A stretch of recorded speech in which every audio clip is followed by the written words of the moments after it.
Ați înțeles. Doiniță e deșteapta clasei.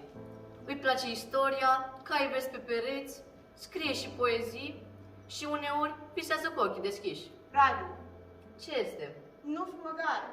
Dar ce am făcut? Atât îți spun, nu fi măgar. Am spus eu ceva urât? Am făcut eu ceva greșit? Da, ai fost măgar. Ei, asta e bună. Când am fost eu măgar? Am martori. Ce treabă ai tu că scriu eu poezii? Păi, nu scrii?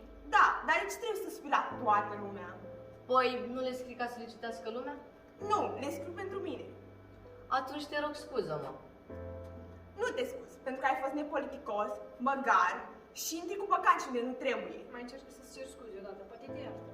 Doinița, te rog scuză-mă pentru că am fost măgar, ca târgu bocanci, faun indiscret și gură spartă. Ok, te scuz. V-am jucat această scenă ca să înțelegeți mai bine cum ne-am rătăcit în bibliotecă. În timp ce eu priveam plafoanele, În timp ce Doinița mă făcea măgar, În timp ce eu încercam să-i fac. noi, de fapt, tot mergeam. dintr-o încăpere în alta. 1, 2, 3, 4 12, 13, și toate erau la fel. adică plafoane înalte. Cărți până sub plafon. stop!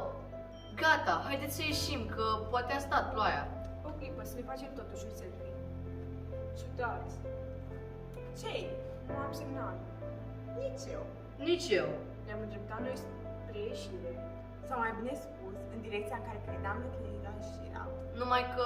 Parcă ne învârteam în cerc. Treceam dintr-o încăpere în alta. Și parcă toate erau la fel. Și am început să le numărăm. 1, 2, 11, 12, 21, 22, 31, 32, 41. Stop! Pe aici am mai trecut. Ești sigur? Da, De unde știi? faunul de pe plafon este același. Să știți că am intrat într-un labirint. Labirint în orașul nostru? Hei, e cineva aici? Mi s-a părut mie încă de la început ceva ciudat, că nu era niciun bibliotecar, niciun portar. Hei, ne aude cineva? Ajutor! Radu, nu te panica. Nu mă panichez, doar că... Nu-i frumos să strigi ajutor într-o bibliotecă. Știu, doar că... Ajutor! Hei, știe cineva pe unde este ieșirea? Hei, unde este ieșirea? La dreapta sau la stânga? Hei, mă numesc Eliza, am 12 ani și m-am rătăcit în bibliotecă. Mă aude cineva? Hei, mă numesc Dănița, am 13 ani și m-am rătăcit în bibliotecă. Mă aude cineva? Hei, mă numesc Radu, am 13 ani și m-am rătăcit în bibliotecă. Ajutați-mă să ies și promit că nu mai pun piciorul pe aici. După cum vedeți, eram total blocați. Total pierduți. Nici o încăpere nu avea ferestre. Nu auzeam niciun zgomot exterior. Mie uite așa a început să-mi bate inima. Iar mie mi-a venit să plâng. Ba chiar ai plâns puțin. Sigur că am plâns. Iar eu înghițeam în sec și aveam panele transpirate. Simțeam fiori reci și voiam să fac și pipi, doar că mi-era rușine din cauza fetelor. Suntem pierduți. Eliza, nu spune prostii. Nimeni nu se pierde într-o bibliotecă. Acela a fost momentul când am avut o revelație. Când a spus Eliza, suntem pierduți. Nu știu de ce, dar când Eliza a spus, suntem pierduți, mi-a venit ideea aceasta simplă, elementară. Uluitoare idee, într-adevăr. Doinița, ești o minunată prietenă, o minunată, inegalabilă prietenă. Pare ciudat, dar nu ne-ar fi venit ideea. Nici mie, nici Elizei. Nu ne-a venit ideea, dar Doinița a spus. Ce-ar fi să deschide fiecare câte o carte. Când Doinița a spus ce ar fi să deschidem fiecare câte o carte, parcă mi s-a aprins o vioză în creier. Ne-am apropiat de alt. Pe rafturi erau etichete, Cărți de călătorii, romane cu sutele, Piese de teatru, cărți de poezie, novele fantastice, cu miile, cărți pentru copii cu zecile de mii. cărți de mitologie. cărți despre extraterestri. Totul era acolo. Milioane de cărți. Istoria marilor descoperiri geografice. Oare nu se știe, am luat atunci în o carte. Am extras așa, la întâmplare, un roman. Pe coperta lui scria Insula misterioasă. Iar eu m-am trezit în mână cu o carte de poezie. Pe copertă scriau opere imperfecte. Iar pe coperta cărții mele scria Omul de zăpadă care voia să întâlnească soarele. Era o piesă de teatru. Și vă rog să mă credeți că atunci s-a întâmplat ceva uluitor.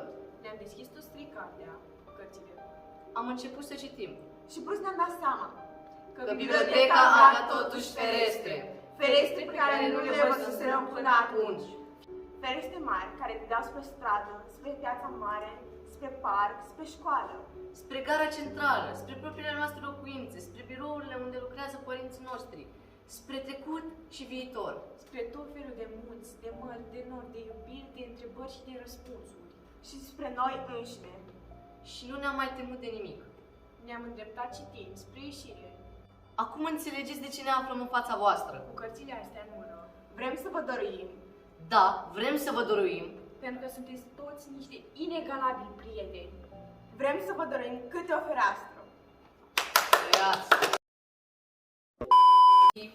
Și uneori Mai deci, hai, odată. Până vă mișcați voi. Doi Nisa. Ce-ar fi să deschidem fiecare câte o carte? Ce carte mă... Apoi cu 10 de mii. Ce? Era novele fantastice. Radu. Nu, erau Se taie chestia asta, nu?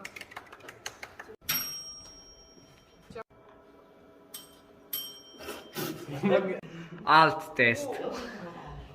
Gata, acum ultima oară.